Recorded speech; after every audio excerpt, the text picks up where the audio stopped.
June the 13th, which is a Saturday. And so today we're going to take and make the ride up the Dempster Highway. We've gone into town this morning. We've had lunch, not lunch. We've had pancakes, sourdough pancakes, apples, and mine was blueberry, which was very good. And then what they're doing right now is they're setting up Pete.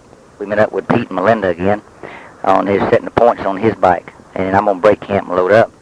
We didn't do a whole lot yesterday. Stayed around camp, rested up, took it easy, recuperated. You know, this R&R, I'm glad it doesn't come very often. I'm getting too old for too much R&R. But anyhow, we did a little recuperating. Went in last night for just a little while and caught to catch the floor show and everything. And then this morning, when we came back, it was probably about 2:30 the time over here. And I took a ride up to the top of the World Highway, just up part of it. God, you cannot believe the sight as the sun was, the sun doesn't go down here all the way. It just goes partly down, and then it starts back up. And we get up on that top of the World Highway. It's dirt and it's smooth, and we can shut the motorcycle off right in the middle of the road, and there's nothing on either side of you. So you are on the top of the world. You look over to the left, and you can see a range of mountains. Looking over to the right, I can see the sun, the glow, and the outline. And you're talking about really getting in perspective of how small man is. It was the same thing to me as the feeling that I got when I went up to the Grand Canyon the first time and walked out to the rail and looked down in there and to see how small man really is. This gives me the same feeling. I'm looking forward to this ride today. I don't know exactly what I'm going to run into. Like I say, we're going to Inuvik, which is approximately 471 miles from here. That is as far north as you can go. There's 62 miles to get onto the sea, and that is not passable except in the wintertime when things are frozen. So we've had to wait a little while here in order to go to Inuvik because Yukon River's up, and the ferry could not run. There's two places we're going to have to cross over by ferries. But the ferry is running now, so this is going to be a dirt road, and I don't know exactly what I'm going to find on it. I'll tell you when I get down there a little bit. I'm going to go ahead and break camp. My German friends, let me tell you about the German friends. They decided they're going to take the Volkswagen bus, and they're going to leave out the same time we are and follow behind us. We'll probably make camp halfway there or something of this nature. So I'll kind of tell you. Yesterday, they brought the van down here, and they made rice, and Jim and I give them soup, and we had a potluck, put it all together, so that was very good. Really enjoyed that deal. Do what?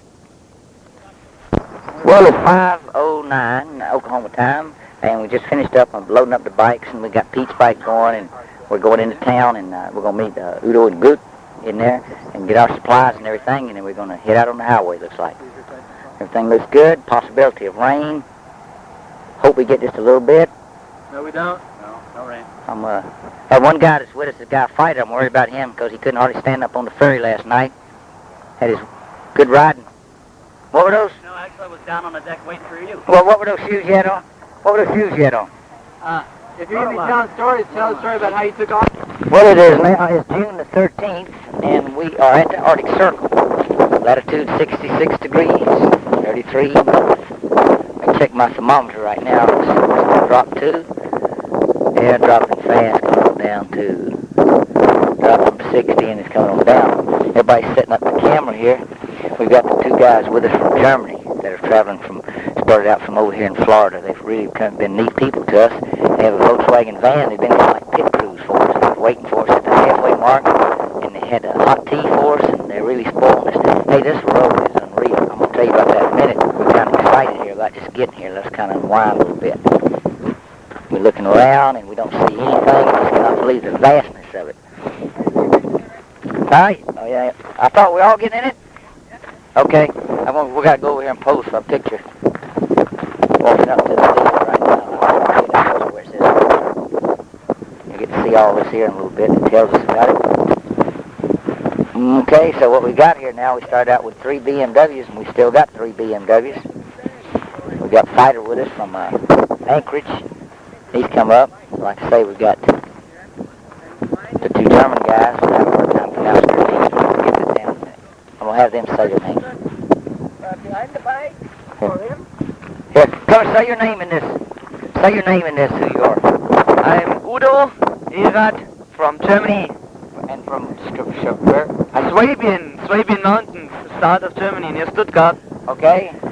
I'm Gott Seiwald from Germany too, also from the Swabian Mountains. And y'all started out where in America? In Orlando, Florida. We made till now 18,000 miles up Alaska, and now with you, 20 guys up the Arctic cycle. And then 18,000 miles. Yeah, with the old VW 72. 72, but we like the old 72 van because it was waiting on us. It was warm, and they had tea, and these guys washed the dishes for us. And I've already told you that we had potluck together, and but we're just still having a blast here. Okay. So Jim, what do you think of this ride? It's been a shits, but we made it. It's been how many miles? How many miles? Yeah. From where to where? From Dawson to here. From Dawson to here? 257. We got gas at 23. So about 280 miles, maybe 300 miles. All right. And so, what do you think this kind of reminds you of? What part? Well, the part where the curves are wide and the dust comes good, and you can just kind of lay it down in and out of those. Oh, it's kind of like California desert. Yeah. I thought the same thing. And another thing reminded me of when coming up here. Two things. One thing is when Otto and Goot had us come in the camper, they reminded us of our pit stops. We used to take her out and doing the Enduro deal. Yep, sure did. Cross country. Yeah. They coming across remind me when we came across here, three of us abreast. Okay, with Fighter and yourself and me. That reminded me of when you and I, Jim Southern, finished the that first Enduro. Remember? Oh yeah. I sure remember that. Coming across goes back a lot of memories. Well, you're over here, Fighter, in Anchorage and everything, so you've ridden a lot of these roads. Have you ever ridden this particular road? Nope. Is this the first time for you? Yep, first time. What do you compare this one with to other roads that you've ridden? And you say you've been riding Beamers 15 years, right? Yeah. Well, what would you compare it with? Any kind of special memory or anything tied in? First orgasm. First orgasm. I like this road, but I don't think I like it exactly that much. But that's all right. So let me go over here. What? Yeah, but I'm gonna leave that guy alone. What kind?